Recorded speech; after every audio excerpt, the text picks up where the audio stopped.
Hello, welcome to the Pointers podcast. I'm Manu. We're back. We are back after after a long-awaited pause. Not pause. We didn't. Is it gonna? It's not even going to feel like a pause, is it? It will between episodes 2 and 3. This is 4 though. Okay, yeah, sure. Right, So this is the wrong episode. We have to. Yeah, we have to catch them up on a bit. If you watched the episodes, if you've seen episodes 1 and 2 on our YouTube channel, you'll realize that we mention a video of some sorts. And as you'll very clearly notice, there is no video.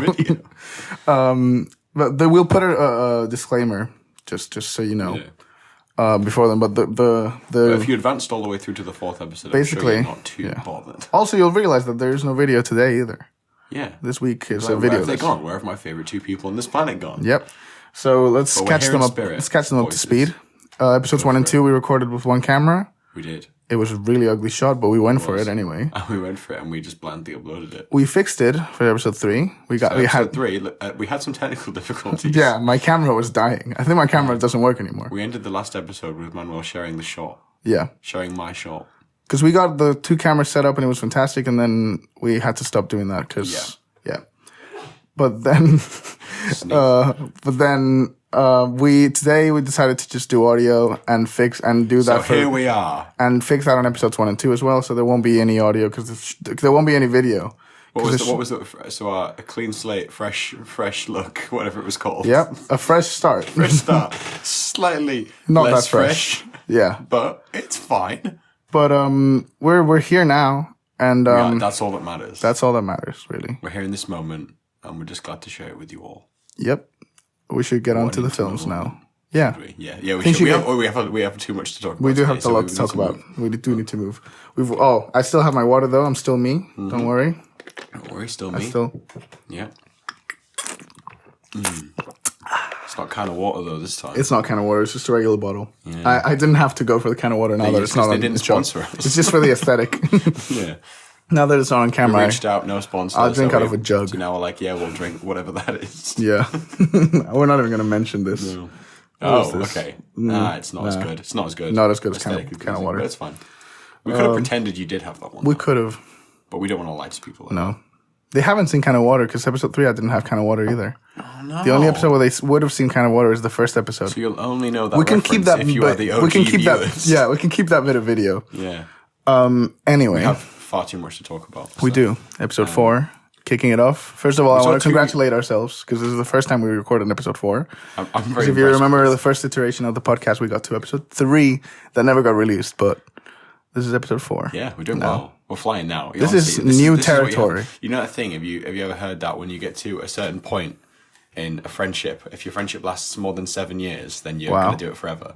So it's the same thing. We're running on 2. If you get past episode 4 on a podcast, you're guaranteed. That's it. You're going to do the podcast for life. Yeah. It's like climbing a mountain. Yeah, exactly. Something like that. Okay, so we have 2 new films to talk about. We do, which is crazy. So we never thought that would happen. Actually, what do you want to talk about first? Let's do Tenet first. We'll do Tenet. We went to see Tenet. We saw Tenet. I have no idea whenever this gets released. Yeah. It might be out everywhere. It is. It's already out anyway. Everywhere. Oh, yeah, it is. It is. It's the 2nd of September. Oh, my gosh. Okay, yeah. It's out everywhere. Yep. I've just dated this podcast as well, but it's fine. You have. Someday, not specifically. So, we saw Tenet on the 27th. Oh, I saw it on the 26th of I saw it on the 27th because I was coming back from Italy. August. So, the 26th of August. Yeah. You're dating it in the future now. Yes. And I've seen it twice. I've seen it once. You've seen it once. We're going to go see it. At the time of this recording, we're seeing it in about 5 hours. Yep. Right? So, I'm assuming most people have seen Tenet by the time they listen to this. They will have. This will release in a couple of weeks. Are we spoiling it? We don't have to. Maybe we shouldn't. I feel like we shouldn't. Nah, let's do that. Keeps us from speaking for like an hour as well. Yeah, exactly. Okay, cool. So, Christopher Nolan's new film, Tenet. You might have heard of it. Yeah. It's supposed to come out like 2 months ago. Travis Scott. That's the main collaboration in that film. Travis Scott end credits song, and it's the best. Yep. So that came out late, but it came out, and we saw it. So, and I really like it. I've been waiting for this film for ever. I feel like as soon like I remember like a year and a half ago, almost 2 years ago. I remember seeing. They said, "Oh yeah, so Christopher Nolan's working on a new film. It's going to be an espionage, all around the world kind of film. They announced the shooting in like 7 countries, and it's going to be like a Bond type of thing. Yeah, and it was like it's going to be called Tenet, and I was like, hell yes. Was the title announced? I think it wasn't long afterwards. Yeah, and I was like, oh boy, here we go. And then as Christopher Nolan does, it's wrapped in secrecy and everything, and we don't know anything about the cast. It. They were like, okay, so Rob Pattinson's in it, our boy Rob, and John David Washington. And then it kind of slowly, we got Elizabeth Debicki came on board, we got Kenneth Branagh, the whole shebang. The whole shebang. The guy from yesterday, I can't remember his name, but he's great. Patel. Yep. Yeah, the whole cast is insane. Michael Caine. Michael Caine. The man himself. And so... Without saying, I mean, I'm sure everyone's seen the trailer because that's the only thing that's been showing forever. But both trailers with Travis Scott. Yeah, it's a Bond like inspired. It's a Bond-esque time. It's Bond on steroids. Bond on acid, as the tagline as that one review said, and I wholeheartedly agree. Mm-hmm. I love it so much. Why? And I was okay. So I was unbelievably excited, right? Like, I love all Bond movies and stuff, and and I'm a big Christopher Nolan fan. We've talked about Christopher Nolan a little bit. We have. I was cautiously excited, and it did many things I thought it was going to do, and did a lot of things I was like, oh, okay, cool, I'm on board though. And it's even if you don't like Christopher Nolan, it's still an impressive film, I think. I agree. It's really impressive. It's a film you have to see, right? I think you've got to see it. It's the new film everyone's going to see. You just like it feels like a thing like it's going to be. My parents know about it and stuff. Like it's going to be referenced, right? Yeah. It's fucking good, man. It is. I'm excited to see it again. Maybe this time I'll understand the dialogue. Yeah. Okay. Let's talk about that. Touch on that. Okay. So, I can't remember if Inception had this problem. Nope. I feel like Interstellar's the first one that had it. Interstellar it had a big thing where people couldn't hear the dialogue. And then Dunkirk did the same thing. I wasn't bothered by it the slightest. But people get it. I understand. I get it. Like, people get really mad at it because they can't hear. And it's like, how am I supposed to follow the story? But I think it's fine, right? I think you should be able to hear what they're saying, but I'm not that bothered. I like it as loud as... But in Tenet, it was like music to my everything. Yeah.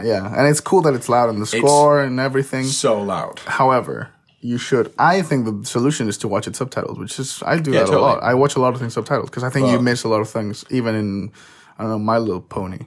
Yes, for example, My Little Pony. Yeah. Like I think people should watch things subtitled at least once. Oh yeah, right. Because I don't know, it's Interstellar. I get it.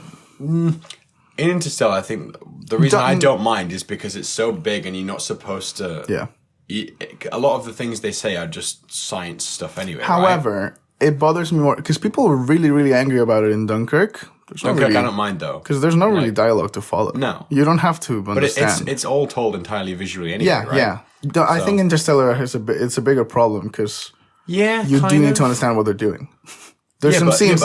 There's some scenes in Interstellar where they're struggling to do something and you don't understand what's happening. Yeah. Okay. Maybe it's just because I've seen it so many times. Like last time we saw it in IMAX, I didn't have a problem with it. Me neither because I know it. But yeah, exactly. Yeah. Dunkirk I've never minded because it's like, well, they didn't hear what was going on. So it's like, well, just suck it up. Yeah. Like, and it's just one of those visceral experiences. And with this one, with Tenet, it's kind of like, all right, the Ludwig Göransson score is incredible. Yeah. So you don't really want to hear anything else. Yeah, exactly. So I was like, I don't mind. But there is a lot of it, even though he tells a lot of it visually, a lot of it does hinge on him explaining things to you in the same capacity as Inception, but with a score that's kind of overwhelming it as well. Yeah. So I understand that people get angry with it, but for the sake of having that sound mix there forever... And for the first viewing, it ruining it slightly, but then me slowly getting used to it, I'd rather have that sound mix there the entire time. Yeah, sure. Does that make sense? I'm intrigued to see what it sounds like not on IMAX. Yeah, obviously IMAX is louder, right? Yeah, that's the only way we've seen it as well. So. Yeah. But you know what I mean? Like, it's I'd rather have the sound mix like that forever. Yeah. And then slowly like understand the dialogue. Yeah, I get the first time. Like, get the Blu-ray and watch it subtitled. Because then not only do I understand the dialogue after that, but the sound mix isn't impacted. I just really like the sound design for Tenet is one of my favorite sound. It sounds really good. The sound of the film is some of the best I've heard. It bothers me when people complain about the dialogue thing with Nolan films and call it bad mixing. Yeah, because it's not bad mixing. It's not. It's purposeful. It's absolutely purposeful. But like it's fine. I get it. I get the complaint. I have it as well. I have it with Tenet. Tenet is the first time I've been like, I wish I understood this more. So loud. And so many people that have seen it I know have done the I wish I understood the dialogue joke. Because it's true. It is true, yeah. And as a second language speaker, it's really weird because you go, am I just foreign? Or is this not? No, to be fair, because even when I was watching it, I reckon towards the like third act wise, there was bits I missed, and if you miss certain lines, you are lost for a good 5 minutes. Yeah, I was like, there was some like couple of moments where I was like, I don't know, it's cool, I'm still enjoying it, but there is points where you just think, oh no, and it's kind of whether it feels almost like a flaw in the sense that it's designed so maybe tightly and trying to move so fast that if you literally miss a line, you're gonna lose it. I'm excited for it to feel like a whole new film now. But and that is one of the big benefits of the film is that it feels like the second time round it does feel different because you understand the general direction. You understand the dialogue, and you get. I understood the dialogue the second time round, like 90% of it, 90% of it anyway. So it's. I was thinking about it today. I think it's one of the only few films I can think of. Where I guess it happens with other Nolans as well. Talking to people about it, it's like, have you when you ask someone if they've seen it already, you have to go how many times? Yeah, right. Like, and people like it's not like you've seen it when you've seen it once. You have to see it twice. Like I remember feels like a requirement. We talk about Johnny a lot, but I remember telling Johnny we were going to go see it today. We've mentioned him in every episode, I think. I remember telling Johnny we were going to go see it, and if he wanted to come, and he was like, "Yeah, I've only seen it once." Like I have, it feels like you've seen 50% of it. Yeah, it's weird though. When you've seen 200% of it. Really. I have, and it's like I don't know. And it's a film because we haven't really talked about the plot, but I'd rather not. I'd rather just because it feels like something you should just go into as blind as possible. And because you are in the same sense as the main character, the protagonist, right? You're thrust into this, and you're trying to keep up with him as much as he's trying to keep up with all around him, right? Yeah. So I feel like as the way you're introduced to the world, without spoiling it, it's why I think the second viewing is much more interesting. I'm hoping because it's kind of meta as well. I watched a video recently, and it was someone like just discussing like some of the inner workings of it. It was a spoiler review, but they were talking about how it's a film about rewatching films. Yeah, that's what I was going for. So cool. It is. It's so cool. It's not really about rewatching. It's about the feeling of rewatching films. But it's the same. Yeah. The whole thing's not about it, but it's that's a theme running through it, I think, as well, which is really cool. That's something I've never seen. Not many people would do, right? I think Burning does that a bit. Sure, but yeah. To be fair, Burning's similar in that respect. Yeah. A lot of plot twist movies do that, but not to the Tenet extent. But this doesn't have. I don't think it has a twist in it. It's like built into the inner workings it's not a of twist. it. It's like it's in its DNA. It's like it makes the concept. sense. It's really cool. Yeah. And we haven't talked about the action. No. I think I saw a lot of comments saying how it's really dull action. And I cannot fathom it's really that. not. I really can't fathom it. There's some incredibly impressive stuff that I just haven't seen before. Yeah. And it's wild. It's really wild. And especially when it's like, I don't know how much was shot in IMAX. But the whole thing. I think most of it. It felt like most of it. I didn't notice the jump in aspect ratio or anything too much. Oh, I did. Did you? It's weird. Not a huge There's amount. One specific scene where it's reverse shot, basically. And one of the shots is not in IMAX. Right. Or like it will be cutting between two different characters will be doing something else. He does that in Dunkirk, but it's so weird. Like two characters will be doing different things. Yeah. And one of them is in IMAX and one is not. Yeah. But it's happening at the same time. Yeah. So it's really confusing. Like it's jarring a bit. Okay, well it didn't really bother me too much. But it just I guess you don't get that if you don't watch it in IMAX. It's so practical. It feels like and they are doing everything. I think that's one of the biggest things. And it's like when the character's like on top of a truck and it's moving across a highway. Yeah. Or if a car And the score crashes, kicks in. and you're like, oh my god, it feels so big. Yeah. And grand. Yeah. And maybe I've seen the criticism that it's one of his coldest films. Or one of it, like, character. Really? Yeah, no, I agree. And I agree. I think cried at most of his films. Mm-hmm. And it's one of his, I think, weirdly. And this one didn't get It's me. almost his biggest spectacle, which I think is strange considering Interstellar, right? Yeah. But this feels like it's driven by a spectacle and like bombast and trying to get you to react to something so major on screen. Well, on the topic of the characters, that's one of my flaws with it is that one of the scenes in the third act, like one of the ending, makes like it's all based. Your reaction to it is based on how much you care about the characters. Sure. I don't think the characters are that good. No, I think they're fine. I think they are absolutely. I think they're placeholders. Yeah, I think they're absolutely in service of the story. Especially the protagonist. Is that's his name is the protagonist. They feel that's the point, right? Yeah, they feel like moving pieces. Yeah, and I can't help but I feel like that's 100% intention. Yeah. That's fine for the film. It is. I just don't. I think there's like 5 minutes at the end where it's trying to be something it's not. But when you look at, say, Inception, it feels like I think Inception feels like a therapy session. Yeah. It's like a character study in one person's head is. with the spectacle, right? So I think in that sense, Inception's far more successful with that. But I'm not sure Tenet's trying to do the same thing. Tenet's definitely not trying to do. Tenet's all about. And Bond's never done that. No. Bond's never tried to have like. I mean, maybe there's the odd film where Bond has an arc. Yeah. But really, they're pretty much like bottle episodes almost, right? Mm-hmm. And I mean, not so much recently because they're all connected. But he has an arc in Casino Royale. Oh yeah, in the Daniel Craig movies, there's an arc. But if you go back to Roger Moore and Sean Connery, not really. And this feels like you're supposed to look at it mechanically. You're supposed to admire how he's constructed it and look at it in that sense. So it's definitely one of his most meta films, I think. Yeah, I agree. But it's quite possibly it's probably his most meta film, right? But I can't deny that when I'm watching stuff, I was so invested. Yeah, even saying the characters are thinner than he normally does. I'm still. It's not about the characters. I am locked in. It's not about the characters until it is, and that's my problem. Sure. You don't think it earns it?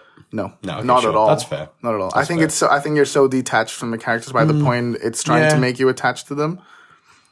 I think it earns maybe it I'll see it again. Like maybe I'll see it differently now. Yeah, I think it does a bit more than you think second time round because you're less trying because the first time you look at it you're trying to think right how does inversion work how is everything going to come together like you're trying to understand it but when you know where it's going you can just focus on the characters I guess. A bit more. And I'm not saying they're great but like you get a little bit more and I am biased because Robert Pattinson is the best. And he's so good in it. He's just Christopher Nolan. Yeah, he is the best. He is.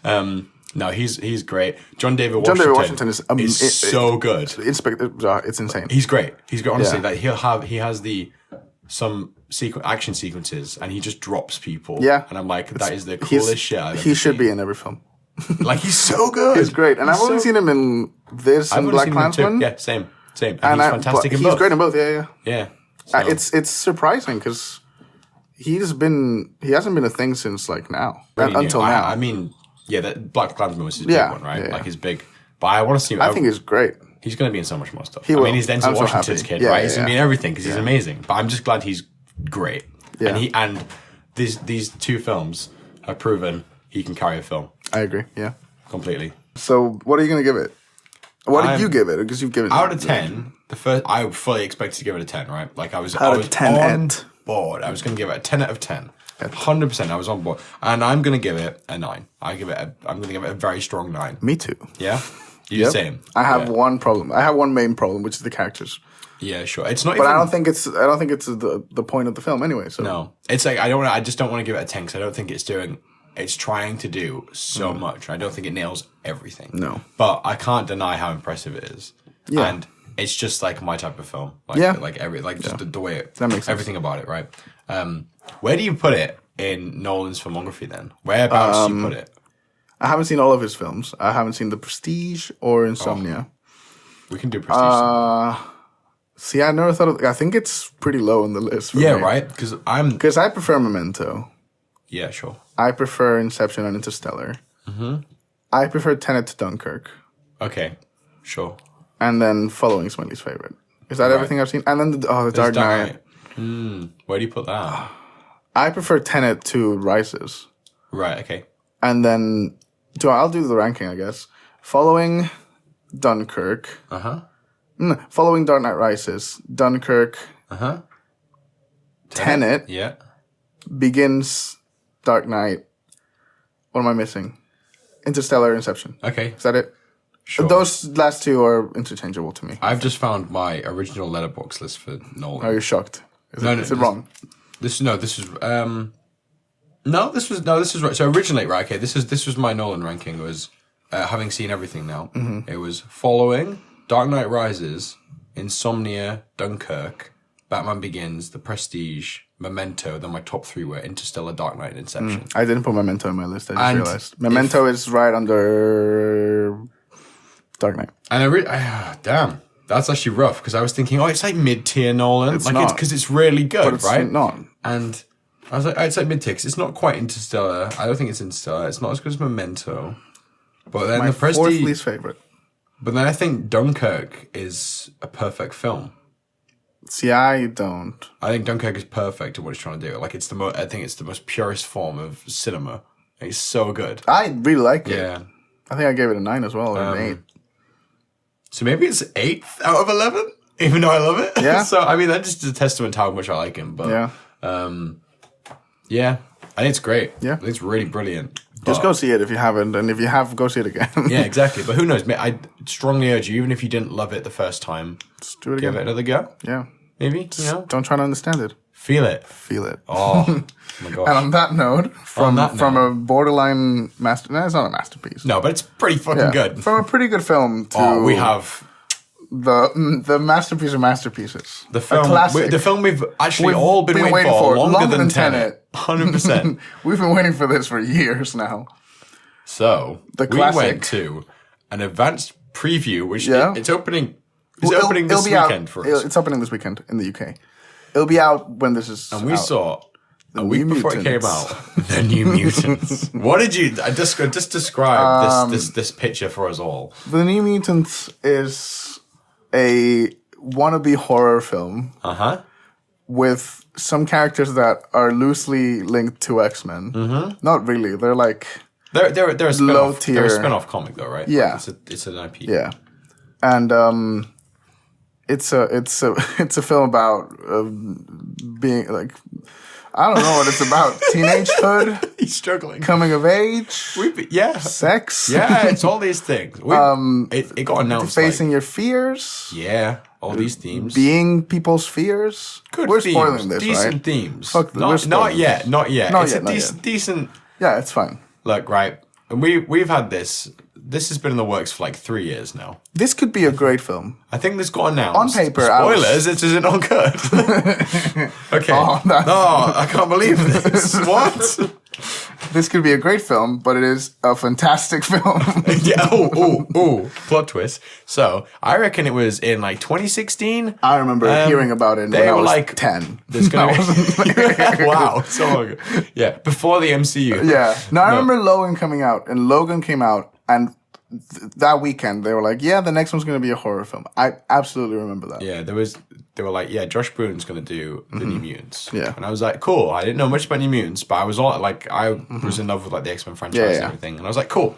All I knew was it was going to be a horror film, and I really liked Macy Williams, and she was going to be in it. Really good. Yeah. Like, the cast is a strong She's cast. really good. She's really good. Yeah, And it's a mess. it is.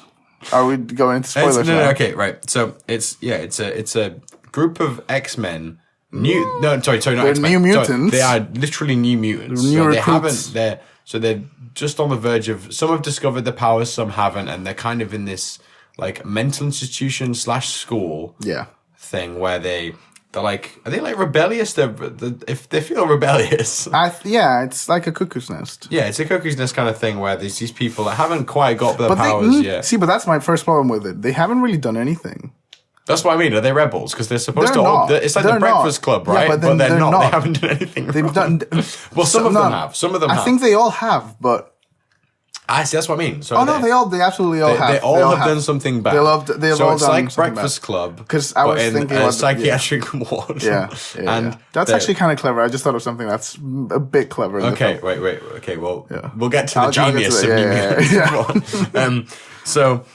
It's kind of like there's like a coming of age thing. Like these people discovered the powers and they've not used it how they should have done either because they couldn't control it or because they've got anger issues and all this kind of like coming of age problems, right? Yeah. There's one staff member in the clinic. There's one staff member in the entire place that's human. Oh, she's fantastic. No, she's not. She's got domes. Yeah, but is that her? Yeah. Okay, so the I think she's a mutant. The hospital they're in is surrounded. The reason they can't leave is because it's like this big force field thing. Because she puts them in domes. Maybe she does. Okay, so I think she is mutant. Okay. I don't know why her power is mutant. So the one staff member is also a mutant that has force fields, I guess. Then, and she's stopping them from leaving, and because the idea is they're going to train them to become X-Men. That's what they all think. Yeah, they're all going to be X-Men. There's a great scene. Who knows if there who's is the superintendent? Or have you not heard about the X-Men? So the dialogue is genius. Okay, so they're like, oh yeah, well, we're all going to be trained to be X-Men, but we don't know if we want that. And it's kind of like, oh, but is there something more sinister going on? Who knows? Is this really a hospital? Yeah. What is going on? Like a pseudo horror film that's trying to be a coming of age film at the same time and does neither that well. Nope. I haven't seen a film this bad in cinemas since. This bad? Yeah. Since Fantasy Island. It's very frustrating. But Fantasy Island is more fun. Fantasy Island is just terrible, though. It's right behind me on my shelf. The problem is, I think it's actually really frustrating. This is like my least favorite thing in the cinema is when you look at something and you know that the cast. Like, I think everyone involved in there could be good. is super talented. I think generally filmmakers, the crew. Sure. I think the crew are talented. Yeah, I guess. And I've only seen Fault in Our Stars. I was really Josh happy. Boone. And it's not bad. But, the cast is good. Is it good? The select people I didn't think were great. Yeah. But like Anya Taylor-Joy's in it, who I adore. Yeah. There's Charlie Heaton, who I adore as well. Yes, I agree. And Maisie Williams, who I adore. Maisie Williams is great. And there's two. Wait. No. It's just a shame they gave the main role to the worst one. Like, bless her, but she's How did that happen? Not great. Yeah, no, I didn't think the main character. And she might be great in other things. Maybe she is. She also looks 12 and is like 28. Which was really funny to realize at the end. Yeah, we were like, oh, she's 12. And then, oh, right, she's 25. This is weird. She's older than us all. They've got a 12-year-old to do all this shit. And, like, we looked her up and she's, like, 25, I think. She's 25. I don't know. So the cast, I think genuinely, like, well, there's 5 of them. So 80% of the cast is, like, strong. Yeah, I agree. And then I think she's, like... She's the weak link, and she's the main link. Maybe it's the dialogue because those. I think it could be because that dialogue. But how do they pull it off with Anya? They don't pull it off with Anya. This is the thing. So the dialogue at times is cripplingly bad. Yeah, like and I think if you're not and I think Anya Taylor-Joy is like one of the best young actresses, like up and coming. Right? Yeah, I think she's great in Emma. This came out this year. Even she struggles with it. I think, and so does everyone, right? So if you're not, they also gave her an accent. So if you're not at that caliber, it's gonna sound so much worse. Yeah. And maybe the main girl is good in other stuff. She is given the right script, right? But I think especially if you've not seen that, I think she would be good. Maybe she's great in other stuff. Yeah. But when you're given the clunky ass dialogue that they get in this, however, it's the doctor is even worse. Oh, the doctor's the one staff member. I don't know who she is. The one staff member. I don't think I've seen before. Work again. Oh my god. She's she was very interesting. There's a line. Do you want to say the line? Yeah, she's giving her a shot of something. I don't know what it is. And like the new main character looks confused or something, and she goes, "Don't worry, I'm a doctor." I'm a doctor.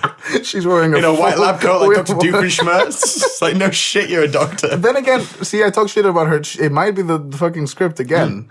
She might be the best It's so actress difficult to see of the because bunch. you're only as good as your script, really. Yeah.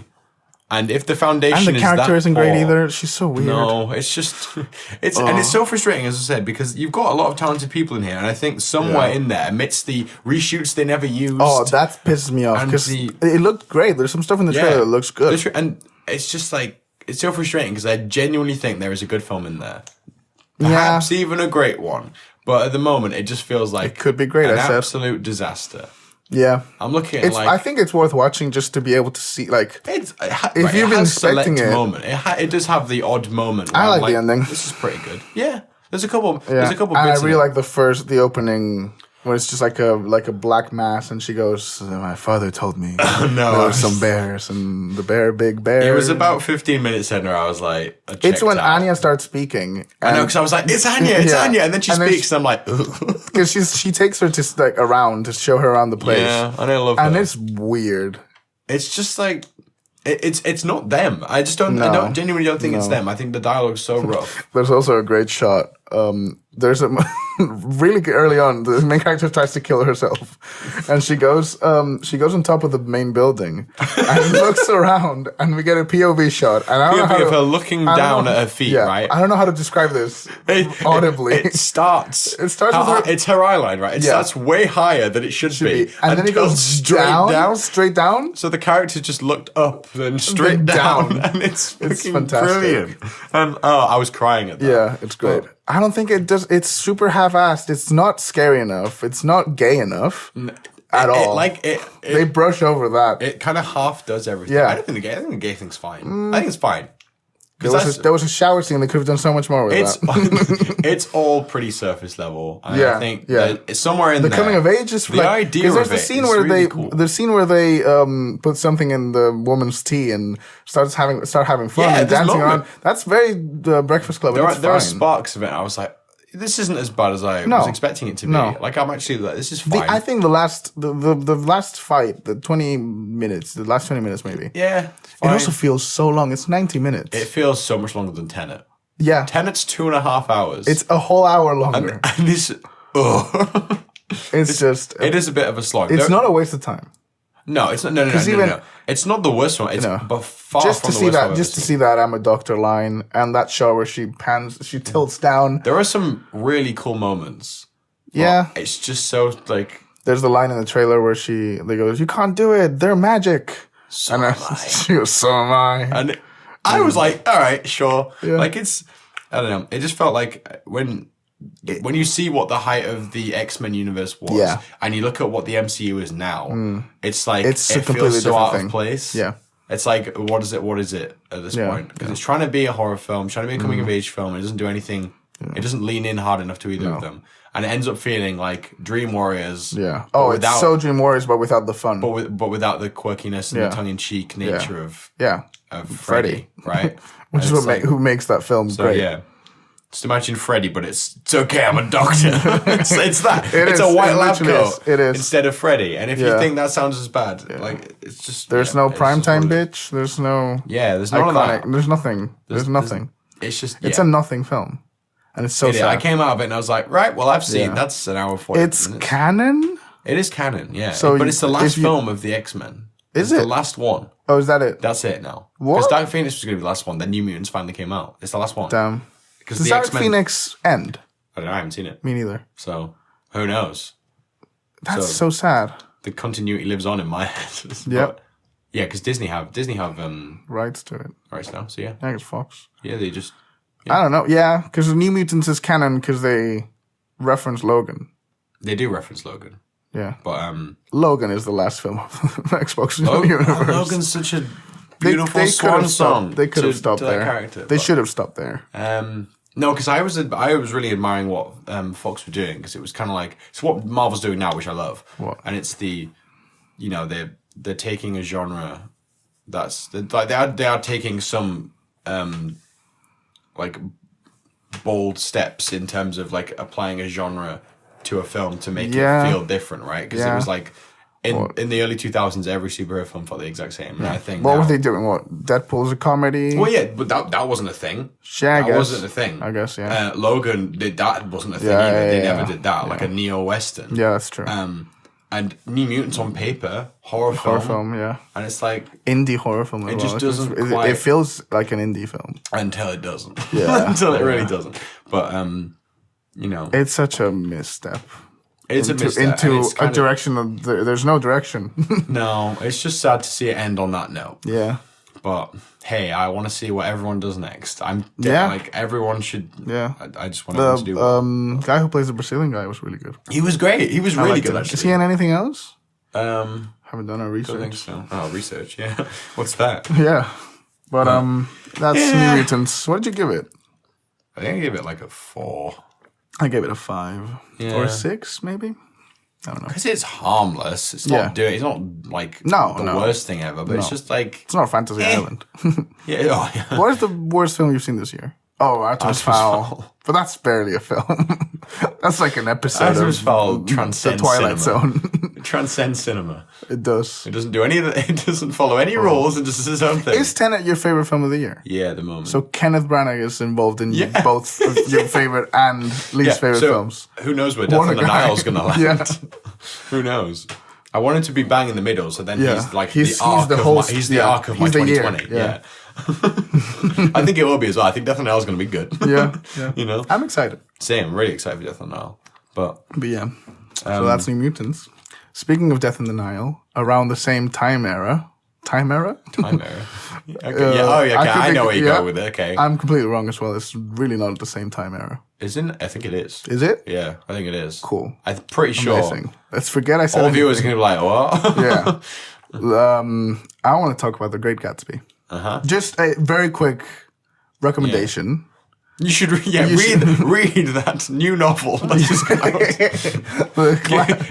out. Flash news, everyone. New and upcoming author, F. Scott Fitzgerald. Yeah, he's not well known yet. No, he'll do a couple of work. I think this might be his magnum opus, though. You know, but it feels like a magnum opus. Can't wait to see what he does in the future. Yeah. So yeah, I'm reading The Great Gatsby. You've read The Great Gatsby? The Great Gatsby. Yeah. It's really hard to say.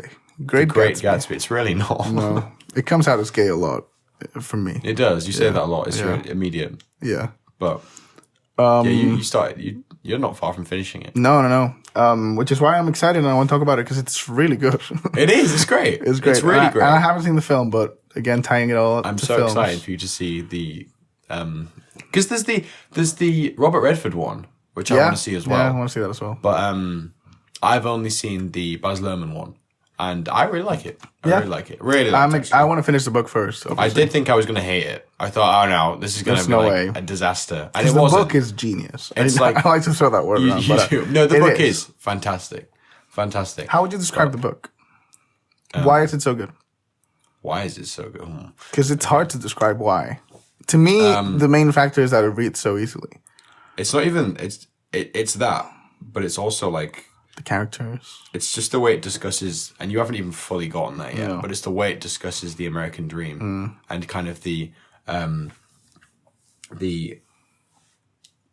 tantalization around the American dream, and whether it's a fallacy or whether it's a I don't think it's an indictment on it, indictment of the American dream, but it's also like revealing without spoiling it, the lengths one can go to try and reach it, and just I'm so excited. It's so good. I'm not doing it any favors either. I'm just butchering this, but it's so good. It is great. It's so good. And Jay Gatsby is such a cool character. Yeah, and to tell that in such a concise way, bear in mind how short it is. It's really short, and he wastes no time. And it's brilliant. It really is. He's such a good writer. Like Scott Fitzgerald, good writer. No, he's brilliant. He's Flash. He is. I adore his dialogue. Yeah, it's great. So right? genius. It just reads so easy. The way he will literally not write anything that is not important. He will say, he'll be describing a conversation. He'll be word for word writing down a conversation. Then the narrator will go, and then I said this, like just summarizing up the whole conversation, so he can just go out, like keep going with the story. Is great. Yeah. And I haven't read a lot of like classic literature that everyone should read, like the big ones. Yeah. But That was Percy recommended to me because of Jackson, how Percy Jackson and the Sea of Monsters. Obviously. Yeah. Lightning Thief. Oh, what a series though. No, like I haven't read a lot of the like the kind of the Titans ones, the big ones. But that one's so accessible. Yeah. It's so easy to read. It's like 200 pages long. You just got to do it. Yep. Just do it. Everyone should read the Gay Gatsby. See, there it is. The Great There's Gatsby. the gay creeping in. Yeah. So and there is a few readings of it as well, which is really great. There is a gay Gatsby There's a gay reading. reading of it. There's a lot of you can read into it. And Much like Nightmare on Elm Street 2. There is a gay reading of it. I think that's the only reading of it, is it not? I thought there was one reading of it and that was it. Yeah. But it's a gay reading. It is. But no, the last like I would say maybe chapter, but definitely the last like 2 pages. I've heard the last paragraph. Some of the best like I've ever read. Whoa! Oh my God! Did you know my name's F. Scott Fitzgerald? Whoa! George Scott Fitzgerald. I'm just here to promote a new book, Great Gatsby. You know. But so that's the Great Gatsby. It is. And speaking of things you should read. In the Loop. You should read. No, just do it. I have to tie it in. But first, we need to introduce the section. Okay. In the Loop. Oh, I see what you're doing with this. Okay. In the loop. Okay. So, what's in the soup this week, Manuel? What is in the soup? Do tell. I just realized something. What did you just realize? In the Loop has nothing to do with soup. It only had to do with soup the first episode. Yeah. Yeah. Yeah, what do you mean? But don't critique our segment. New listeners are not going to understand why the section is called In the Loop. No, choosing the next week's soup. Oh yeah. It makes no sense. Oh no! I merged the two. Yeah, me too. Because In the Loop was obviously intended to be you keep In the Loop every week. Yeah. Right? Yeah. But I've merged it with the indie film In the Soup. So we had this genius idea of calling the section where we pick the 2 films for next week. We merged them. Yeah, when we pick the films, next week's soup. Picking next week's soup. But In the Loop has nothing to do with soup anymore. Oh my God. It's a lie. So embarrassing. So what was in the soup? I don't know. Well, I mean, I think we just go with it. We can call it In the Soup from now on. No, it's In the Loop. But what's in the soup? Okay, that's it. Yeah, it's good. It's fine. It's fine. Right, so it's In the Loop, but it has to do with soup as well. What a huge oversight. Yeah, it's like bigger than symbol 3. All I've got on my notes is what's in the soup this week. Me too. I have soup. My notes are Tenet, New Mutants, Gatsby, soup. It looks like a shopping list. Oh no! Anyway, so what it was in the soup this week? In the Loop section this week was the importance of being friends with benefits. Yes, the classic. That being the importance of being earnest, and the hit 2011 film, Friends with Benefits. Yeah. So. And obviously, speaking of things we should read. Oh, wait. No, wait, because the key word was courtship. Courtship. And we embarrassed ourselves by having to. I knew what it was. I had an idea. I didn't want to go that far. Yeah. I was like, I think I know what that means. So we both had to Google it just in case, which was quite embarrassing. But it means the state of romantic engagement without being married. So obviously, the 2 things we went to were you recommended The Importance of Being Earnest. And you recommended Friends with Benefits. Friends with Benefits. Which is weird, because normally I'm the one who has those tastes. I'm normally the one who references Over the Hedge. Oh, and I adore Friends with Benefits. Okay, let's start with The Importance of Being Earnest. Yeah. I feel like I have less to say about that one. Speaking of things you should read.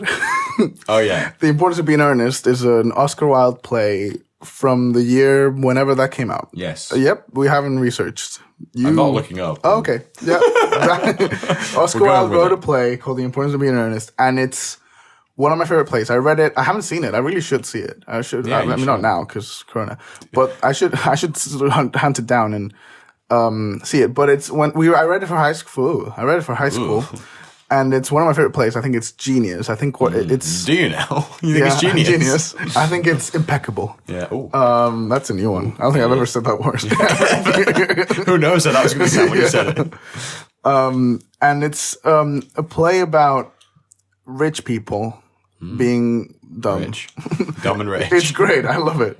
Because it's all about the importance of being earnest, as in truthful and like not lying, but also having the name Earnest. Yeah, it is brilliant, and it's really good. Really clever how it plays with that.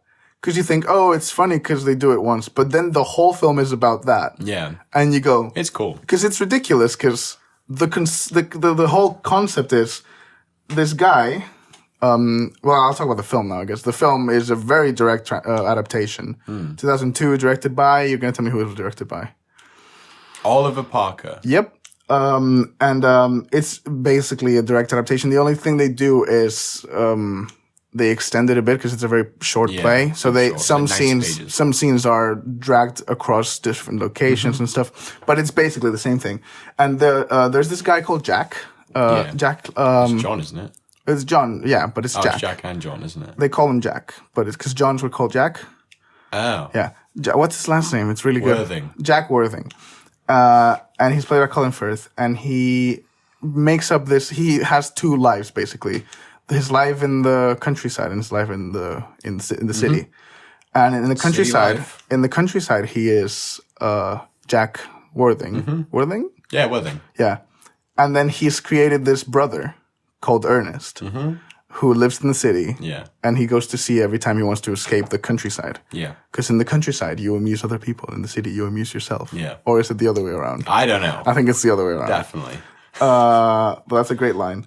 And there's this idea of Ernest being the perfect name, the perfect guy, everything. And he gets...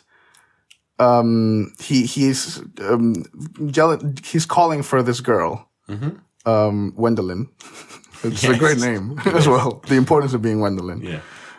And it's just so fun. And the whole idea is that she doesn't know that his name is not actually Ernest.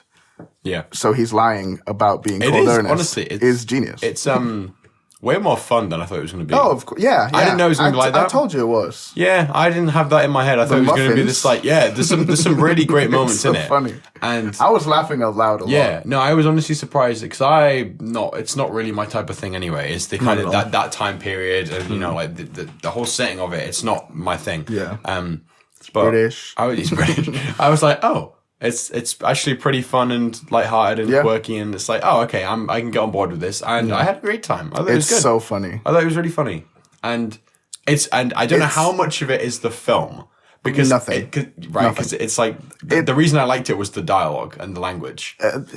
The film puts Colin Firth in the picture, right? And he's great. I think he's really good. He's great. He's perfect for Everyone the role. in it's really Everyone's good. really good. Reese Witherspoon's in it. Yeah. And like the film does the stuff with the, the scene where Reese Witherspoon is with Algie, completely different character I haven't mentioned. And she's talking about how they've been engaged for a week or whatever. And they turn into a knight in shining armor and like a princess. Yeah. That's not in the play. Okay, sure. No, I just think it's like it takes creative licenses, but it's literally a super. Yeah. It's a sweet, wholesome time. Yeah. And my only experience with it originally was Spider-Man 2. I knew it was a play. I knew it was a play. Right, okay. I knew it was a play. This is your main criticism of the film.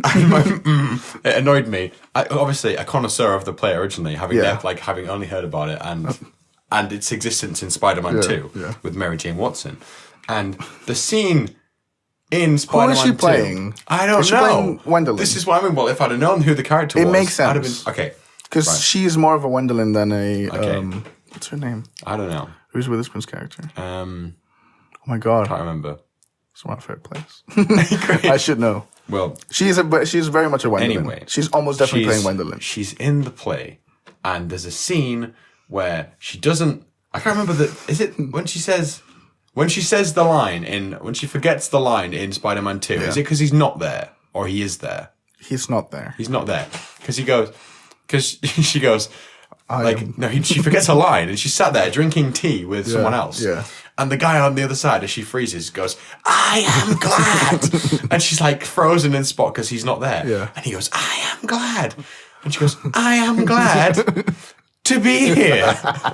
And I was waiting for that for 90 minutes. I think it's the scene where Gwendolyn meets. Oh, I'm gonna. 90 minutes Yeah. I waited for that, and I didn't get it. It's longer than. No, it is 90 minutes. So I don't know if just Sam Raimi took creative license with the importance of being Earnest, or I don't think he did. a deleted scene, or what. But I was waiting for it the entire time because that was the one thing I knew about it, and it wasn't there. So Yeah, it was very sad. Every time there was a scene outside, I would go, like, "I am oh my glad." god, Cecily. Oh yeah, I remember That's that. her Yeah, name. what an That's her iconic name. But every time. Yeah, that was the main thing. That was the main reason you were watching it. Yeah, for. I couldn't wait. I just wanted to see my icons represented. We also had a bug on the screen for the whole film. It was really And funny. it looked really funny because every time Reese Witherspoon was eating something, I thought, "Oh, she's gonna eat it." Yeah. Oh. It was the screen was too far away. We couldn't stand up to get the No, bug we're not out. gonna do that. It stayed there for the whole film. That's a it? testament to how good it is. Oh, how bugs- lazy we are. Even bugs stuck around. Yeah. It's It's honestly, I can't recommend it enough. I haven't seen the. Is it 50s? It's in the 50s. Yeah. The other adaptation. yeah. I'd like to see that as well. I like to see that as well because my love for the source material has rekindled. And I bet that one's quite expensive as well. I bet that one has like This one's not cheap. no, definitely not. But I mean, I can imagine the sets are like more Yeah. lavish, and it's Yeah. kind of. But also, I think one of the good things about the adaptations of it is brisk. So like you Yeah. can just kind of stick it on. It's 90 minutes. Yeah. And it's like, oh, and then we're done, right? Which So- is the same as reading it. I think reading it yeah, is for super sure. chill. I should read it. I should definitely read it because the biggest thing apart from the performances, which were really fun, was the dialogue. The language was really good and really clever. So it was like all on board. It's so good. But- it's great, and then it becomes, I think the last 10, 20 I think it's minutes are genius or impeccable. phenomenal. Every time. I I want to honestly- get better and longer. I was dumb grin on my face for the last 20 You were. minutes. Yeah, it's fun. Because I knew it was coming. It is fun. And it's so good. There's some good moments in it. Yeah. for sure. And the last line, you don't like it. I think it's No, the last line's good. It's great. Actually, you needed it. It was It's fun. in the play. That's how Doesn't it mean ends. you need it. That's the point. It's what ties it all together. If you know, you know, listeners. Yeah, if you know, you know. It doesn't need to be there, but it's fine. It's so good. Yeah. So yeah, I recommend it a let's lot. talk about the what masterpiece. What did you give it? Oh, yeah. Okay, so I'm just itching to go ahead. I gave it an 8. That's 7. 7's good. I think it's a good film. I gave it an 8. way better than purely- I expected. I don't know why I gave it an 8 because I think it's perfect because of the script, right? But I wish it was doing something new.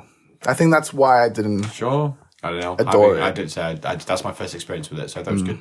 But I wish it wasn't the exact same experience as reading it with Colin okay, Firth. sure. Yeah, like it's directed fine. It does Yeah. do a weird thing. It Do you remember? do- we had this conversation where I can't remember like There was a the scene in with particular. there's a garden. They're in the balcony. Judi Dench is talking to Colin Firth. They're in the balcony and there's a garden in the back. Oh no, that's not what I was talking about. Oh, what were That's you something talking else. I was talking about. Oh, do you remember? yeah, Do you remember? Okay, so Judi Dench's character is talking to Colin Firth. It's her. She's being introduced to Judi Dench is Gwendolyn's aunt, Okay.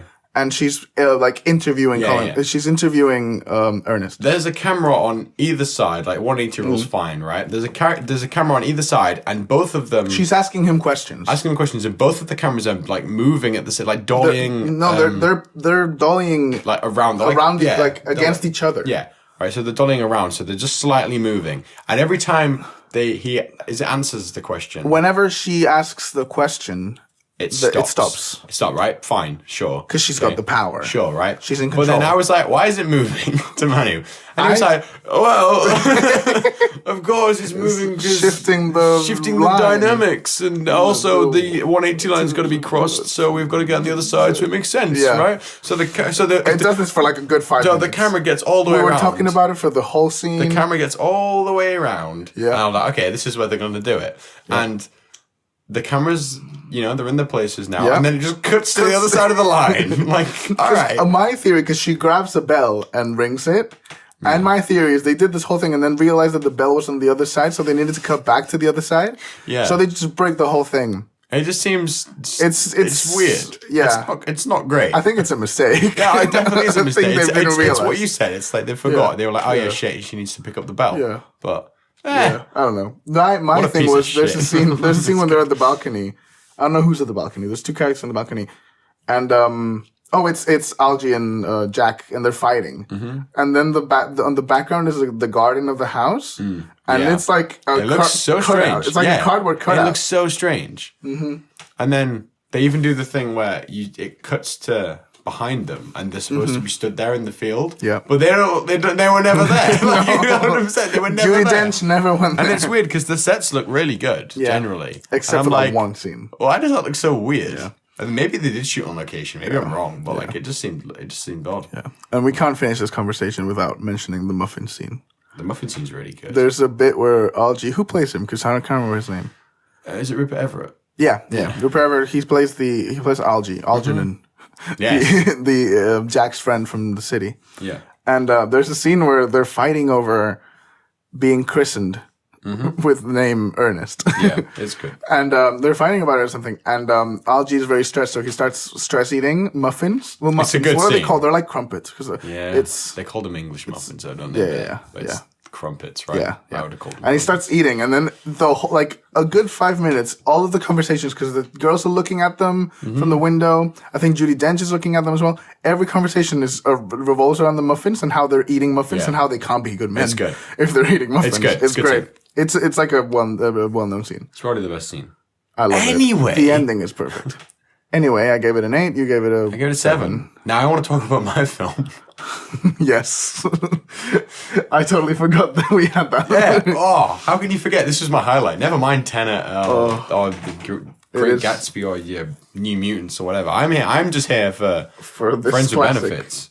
This other item in I the hope soup. all viewers have seen this and didn't just jump to Important to Being Earnest and give up because you have missed out on a gem. A true classic. I want to kick this off with the heartbreaking realization you had during the film. Your relationship with this film is interesting.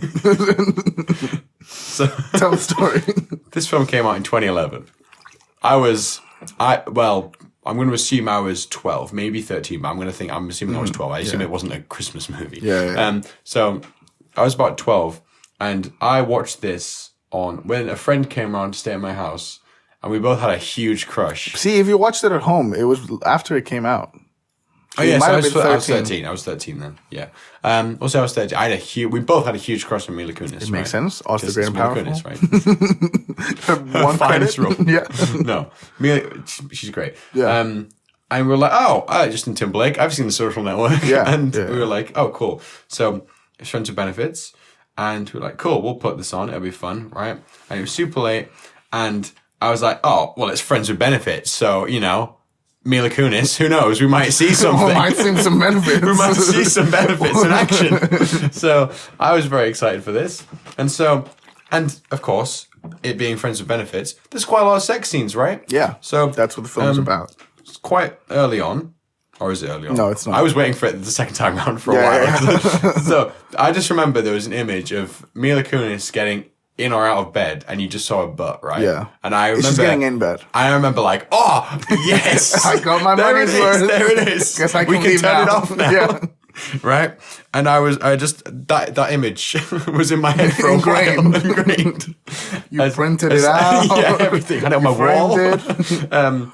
So yeah, that impacted 13-year-old Jordan quite a lot. So I was quite excited to rewatch. We were putting the film in. We were on the menu screen because of course I bought this on Blu-ray for the Blu-ray occasion. for the occasion. 50p it was. Yeah, it was. What a steal. Yeah. And we watched it, and I was waiting. No. It wasn't then. I discovered it wasn't. I put the disc in, and then our friend Charlie went, "Oh, do you want to look up some trivia?" So I read out some Friends with Benefits IMDb trivia. You didn't even look at them. You were just reading them as you went. The first one. The second one. First one was about her changing her dad's voice in the taxi. There was a taxi driver trivia, which was fun, right? And then the kicker came. The kicker, which ruined my life. I think we should read it verbatim. I'm going to read it verbatim. Read it verbatim, this please. Ruined my life. It was fantastic. Okay, word for word. I saw the life drain out of his eyes. Mila, are you ready for this?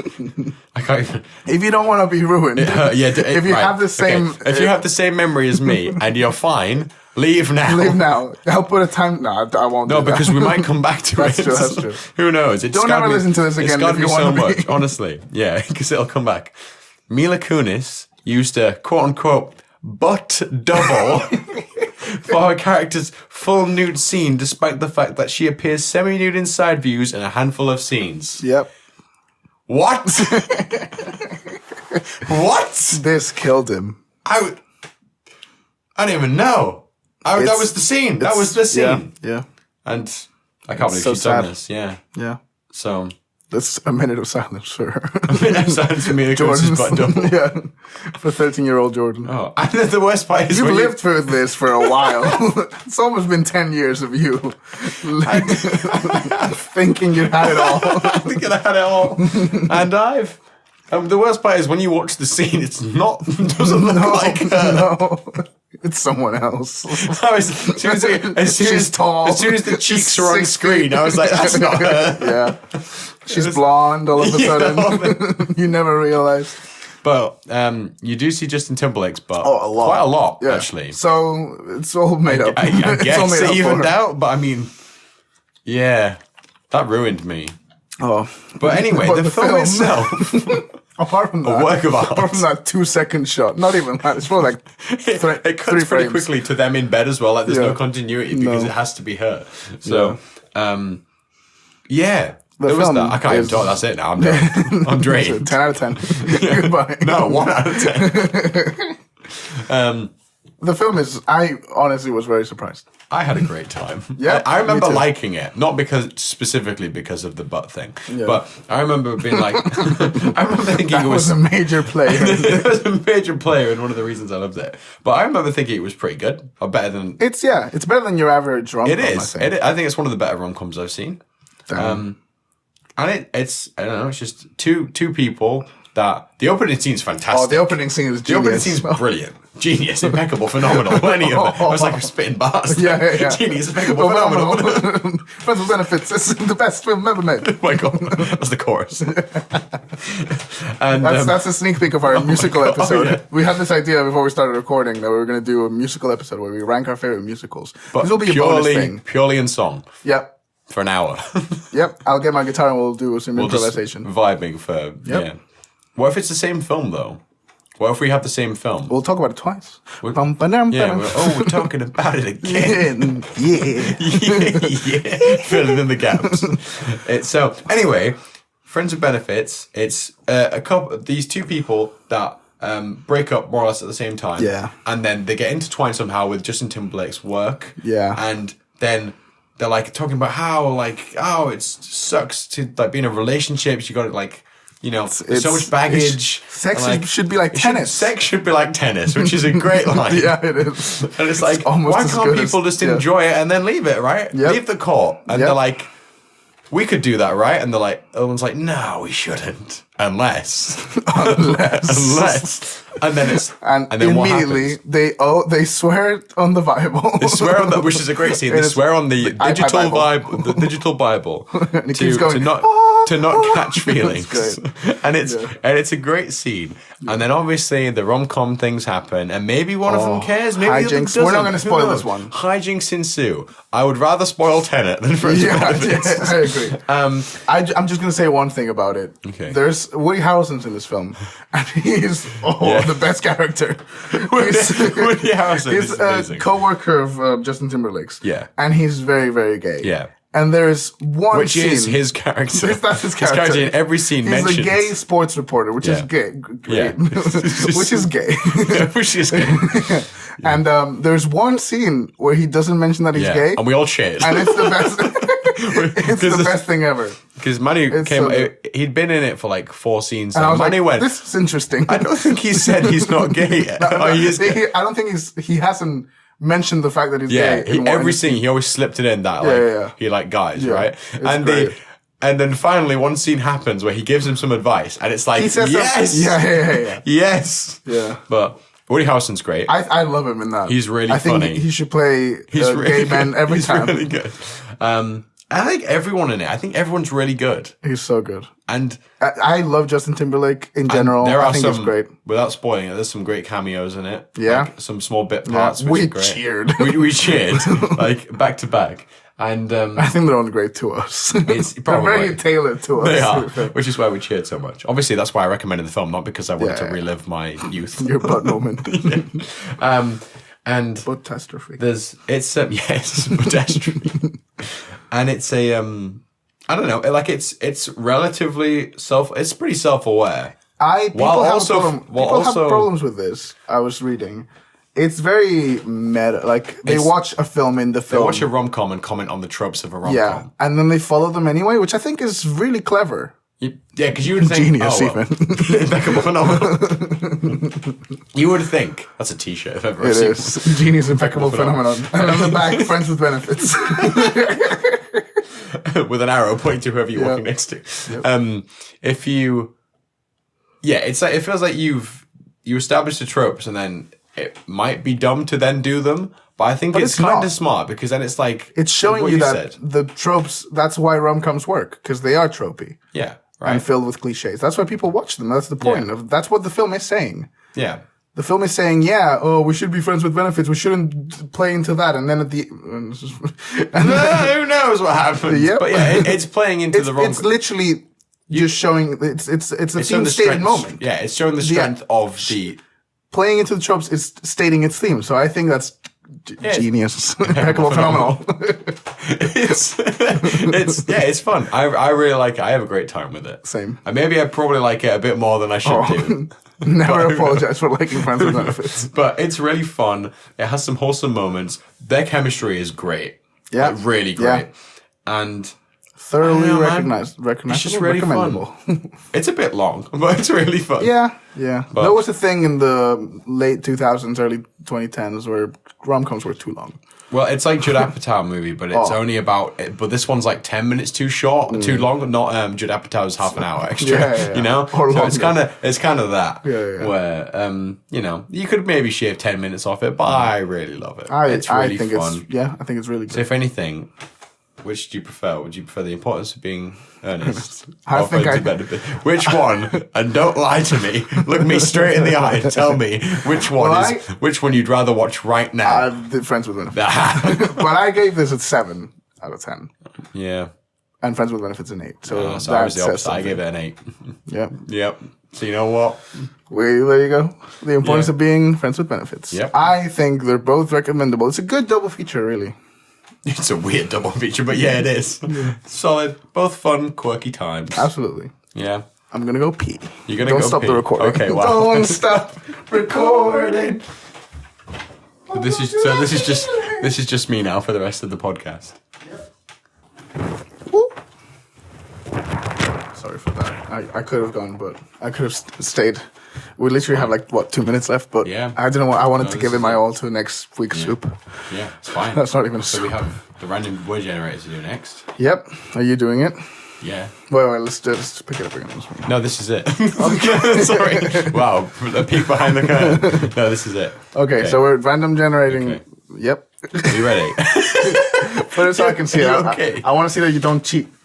Yeah. Show me. So I currently, have a great. Currently, it's showing a banner. Yeah, but I haven't generated the word. No. You should.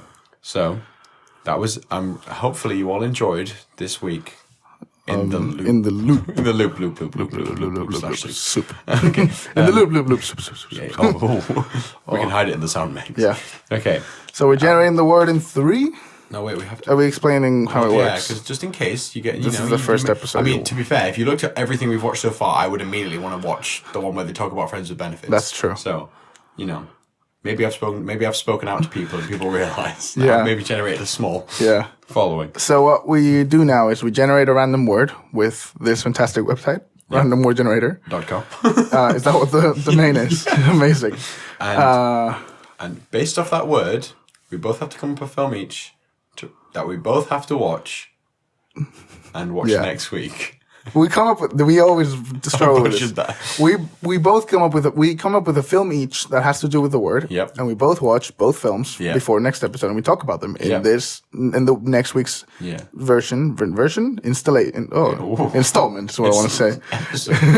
So, of the loop. In the loop. Loyal listeners, you'll want to listen to, who knows, random word generator. Yep. In 3, 2, 1. Ooh. The key word is observer. Observer. Right. So I am going to take my time this time, because last time we didn't, and to be fair, I did enjoy the importance of being earnest, but... Observer, oh dear. What is it? Observer. Okay. See, I immediately want to look at certain films. Yeah. Who knows? Look at? Observe even. Did you just define observe? Right. Now, this is by far the most boring part of the podcast, where we're both stoked for films. It is. How like, this could be, because it's a very open interpretation. I could go with a film where a character wears glasses. You could. Which is what I'm probably going to do. Or you can go for something where the cameras are about. Or you can have... Yeah. Who? See, Who? I'm trying to think. Who? Are you an owl? Who? See, Give me a thought process.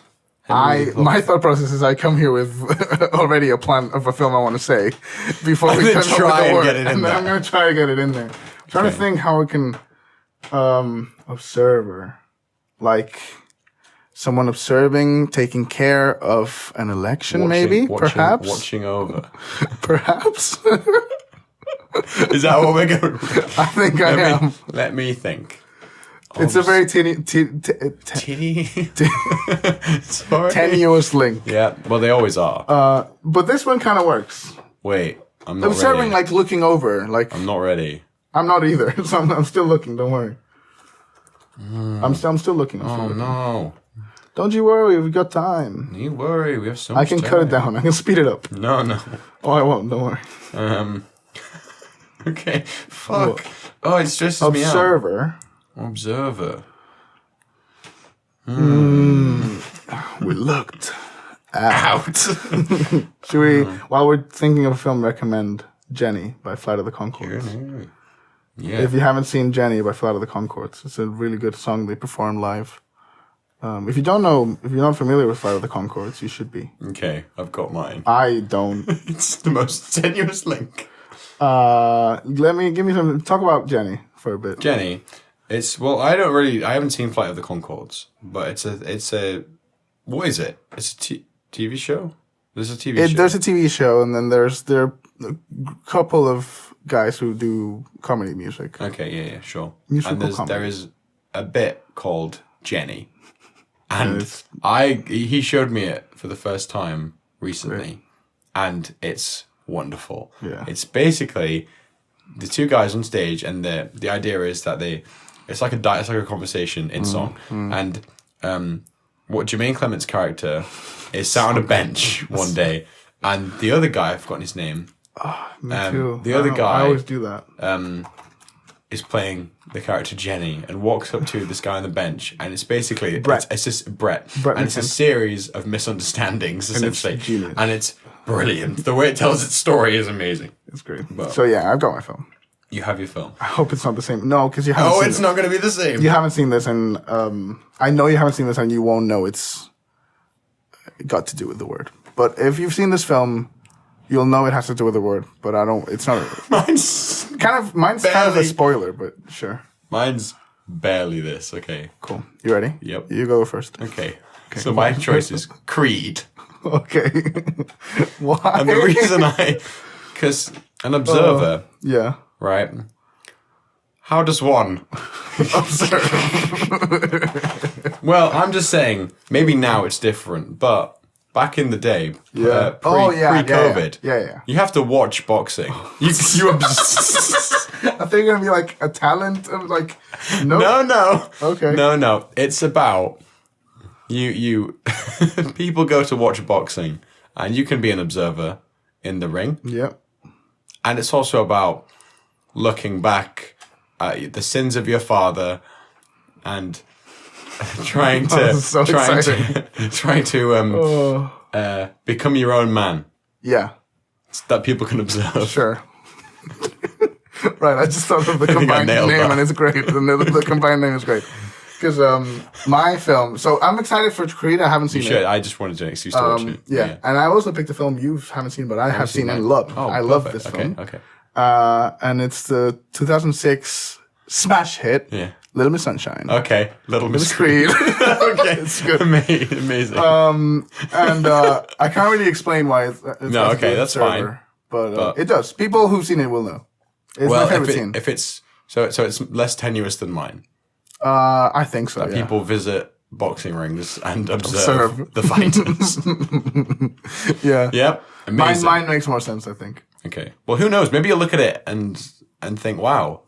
I'm so excited to be. We need to watch this profound. together. Yeah, we need to watch this together because I want to. When it happens and it has to do with it, I want to go. Whoa! Yeah. Well, I'm going to do the same thing every time there's a boxing match in Creed. I'm going to go. Look, observe, observe. Technically, we could have picked any film you observed. Yeah. I wanted to say Rear Window, but that was too obvious. Yeah, I wanted to watch Rear Window again, but I thought, it's fine. Yeah. Creed's the next obvious choice. Creed was right down the line. It was Rear Window, Creed. So. You know. And a little Miss Sunshine. I know Miss Sunshine, yeah, obviously. So. I am so excited for you to watch this. So get yourselves ready. Keep yourselves peeled. Yourselves peeled for episode 5, Little Miss Creed. Little Miss Creed. Yeah.